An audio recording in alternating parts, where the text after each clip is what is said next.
पंढरपूर तालुक्यातील प्रत्येक गावातील सापडलेल्या कुणबी नोंदी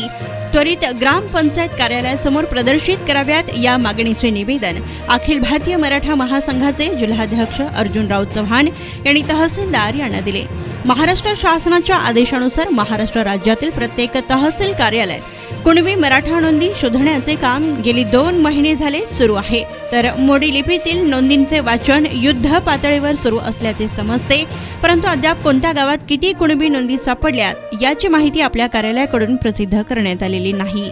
कुणबी नोंदी सापडलेल्या व्यक्तींची माहिती तातडीने प्रत्येक गावाच्या तलाठी कार्यालयासमोर सर्वसामान्य मराठा बांधवांना वाचता येईल अशा प्रकारे फलक तयार करून प्रसिद्ध करावी, याचप्रमाणे ग्रामपंचायत कार्यालयासमोर ही प्रदर्शित करावी। दरम्यान पंढरपूर तालुक्यातील मराठा बांधवांची कुणबी नोंद सापडली आहे, त्यांना त्वरित कुणबी प्रमाणपत्र मिळावे अशी मागणी अखिल भारतीय मराठा महासंघाच्या वतीने पंढरपूरचे तहसीलदार सचिन लंगोटे यांच्याकडे निवेदनाद्वारे करण्यात आली। तर सदरील निवेदन देताना अखिल भारतीय मराठा महासंघाचे जिल्हाध्यक्ष अर्जुन चव्हाण, जिल्हा उपाध्यक्ष सचिन गंगथडे, शहराध्यक्ष अमोल पवार, जिल्हा सचिव गुरुदास गुटाळ, युवक जिल्हाध्यक्ष शिवाजी मोरे, सिंधू गुटाळ, रोशन कदम, अजित कदम आदी मराठा महासंघाचे पदाधिकारी आणि कार्यकर्ते उपस्थित होते।